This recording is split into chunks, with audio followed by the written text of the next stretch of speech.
Ok. Então, vamos começar com o relatório preliminar. A auditoria operacional, ela tem duas etapas de relatório, que é o relatório preliminar e o relatório final. Então, a gente tem o relatório preliminar e o final. Por quê? Porque ele, na a OPS, o gestor, ele tem uma participação, ele é ouvido, né? Então, tem uma parte que ele pode comentar e criticar, né, o trabalho que foi realizado, tá? Bom, então, na medida que o trabalho progride, o relatório preliminar de auditoria ele começa a pegar forma. Então é importante que você vá trabalhando aí com um processo contínuo. Tá? Na própria execução, a gente divide, né, didaticamente, mas na real, quando você está fazendo ali a matriz de achado, você já pode começar a desenvolver alguma coisa do relatório preliminar. Tá? Vocês vão ver que eles estão muito ligados. Na verdade, a matriz de achados, ela já, de uma certa forma, ela já é o relatório de auditoria. Ela vai se transformar no relatório de auditoria mais para frente. Pelo menos num capítulo, numa parte dele. É importante redigir o relatório pensando no público-alvo, que é um público leigo, né? Para que qualquer pessoa possa ler e compreender, né? E assim conhecer a avaliação de desempenho realizada. Então, as auditorias operacionais, elas têm como principal objetivo, né, comunicar, né, o desempenho da auditoria pública. E comunicar para quem? Para os stakeholders, para as partes interessadas, né, para a Assembleia Legislativa, para os parlamentares, né, e para a sociedade em geral. Né? Então, por isso, os relatórios precisam ser escritos, né, com clareza, né, com objetividade, com concisão. Então, não precisam ser relatórios grandes, né? Elas têm que trazer aquilo que é importante, né, de forma concisa, com convicção, né, com a convicção que dos achados e das recomendações emitidas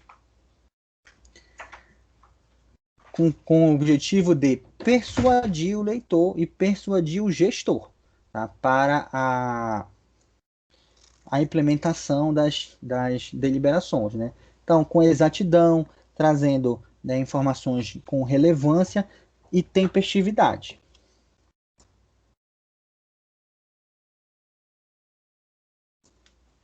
Bom, aqui a gente terminou aqui o capítulo 5, que foi o capítulo do desenvolvimento da auditoria operacional.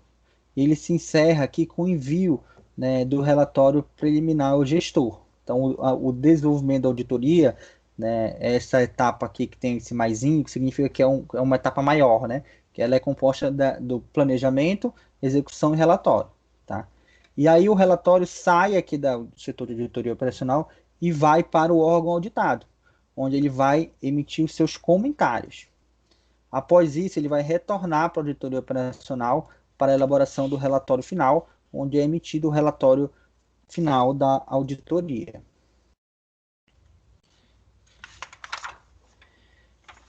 A manifestação do gestor, né, é uma oportunidade que o gestor tem para emitir comentários, emitir críticas e elaborar sugestões ao trabalho.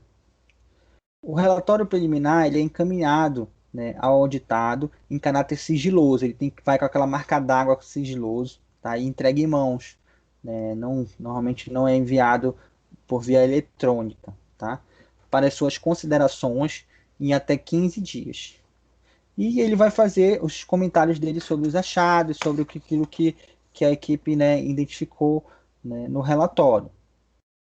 E após os comentários, a equipe pode realizar alterações no trabalho, se assim julgar necessário. Então, pode ter alguma crítica, né, construtiva, alguma coisa que realmente poderia ser melhorada, né? Lembrando que o gestor ele tem um conhecimento da área técnica muito maior do que o auditor. E, normalmente ele tem um conhecimento ali do dia a dia daquele objeto que está sendo avaliado de uma maneira muito mais profunda que a equipe de auditoria, tá? Então, muitas vezes esses comentários eles são positivos para melhorar a qualidade do trabalho. No envio desse relatório preliminar para o gestor, a equipe ela pode suprimir as propostas de encaminhamento, tá? Se assim julgar necessário também. Muitas vezes isso é feito para evitar um comportamento de defesa, né? Uma análise defensiva do gestor nesse momento. E essas análises dos comentários do gestor, elas viram um capítulo do relatório. Tá? Então, essas análises elas são, né, resumidas e apresentadas em um capítulo do relatório final. Então, com a devolução aqui dos comentários do gestor, a equipe vai fazer as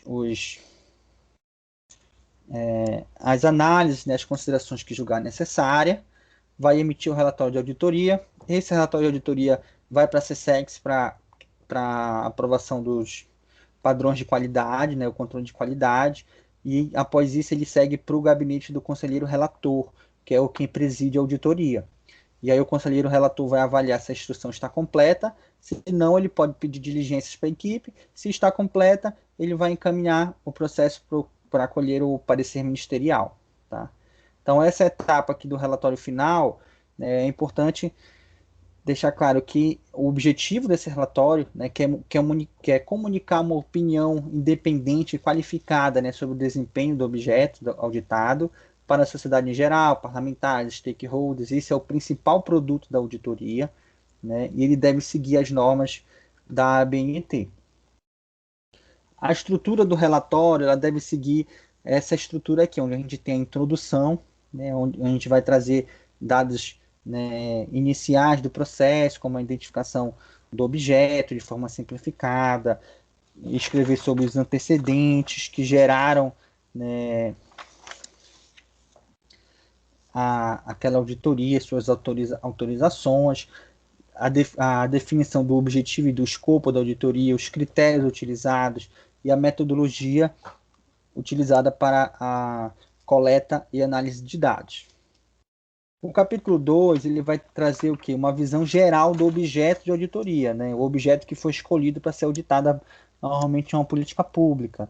E aí você vai trazer as informações, né, sobre aquela política que foi escolhida, né? Com as suas características, os seus beneficiários, responsáveis, os seus produtos, os seus indicadores de desempenho. Então você vai trazer as informações para contextualizar o gestor sobre aquilo que está sendo auditado.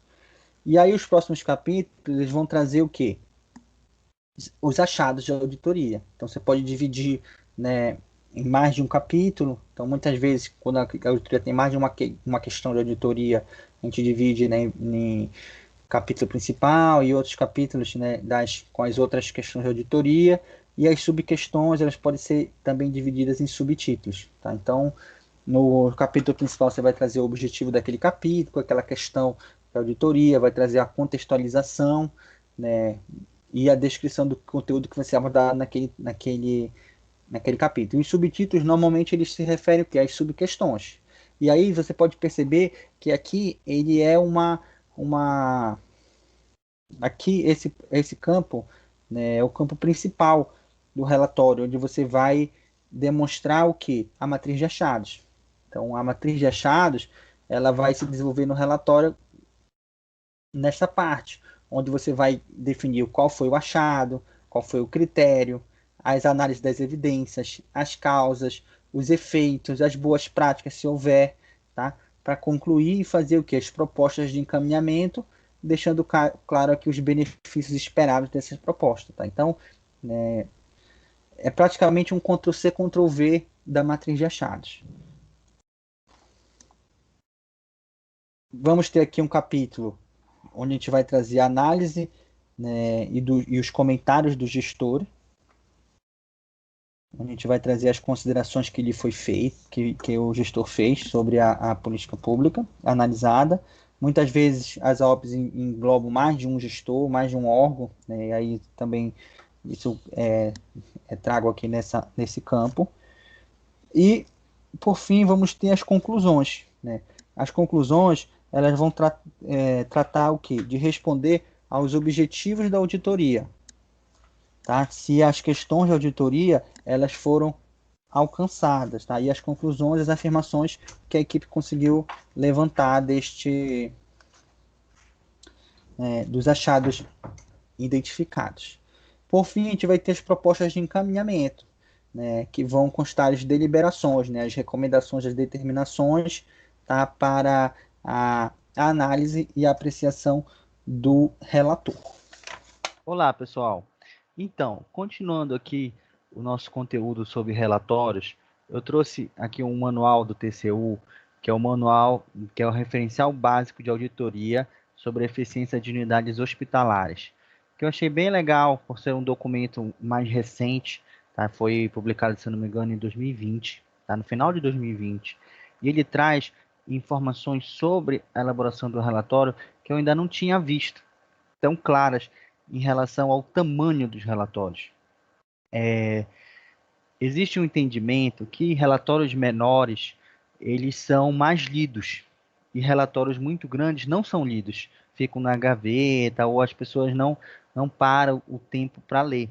Até por conta disso, as auditoras operacionais elas têm outros produtos, né, como o sumário executivo, né, para poder ajudar na divulgação desses trabalhos.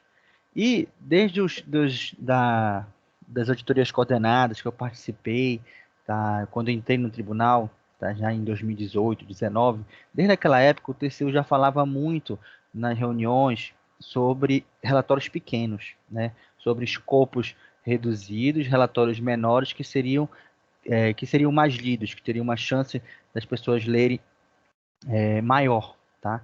E aí citavam muito o Tribunal da Costa Rica como uma referência desse tipo de trabalho. Tá? E aí nesse manual de eficiência hospitalar, eles trouxeram isso bem claramente, onde eles trouxeram uma orientação de que os relatórios deveriam ser feitos em até 30 páginas, da introdução à conclusão. Né? O resumo teria uma página, a introdução uma página, a visão geral de 2 a 3 páginas, tá? Aí depois teria os capítulos principais e a conclusão. Sendo que da introdução à conclusão, a expectativa era que o relatório tivesse até 30 páginas. Tá? Eu reconheço que é muito difícil fazer uma auditoria operacional em 30 páginas. Porém, vale a reflexão, né? Para emitir relatórios menores, mais concisos, mais objetivos e que atendam melhor o objetivo da auditoria operacional, que é que eles sejam lidos, né? Que o desempenho seja melhor divulgado. Então, isso é um alerta, né, para a busca constante da concisão e da objetividade nos relatórios de auditoria operacional.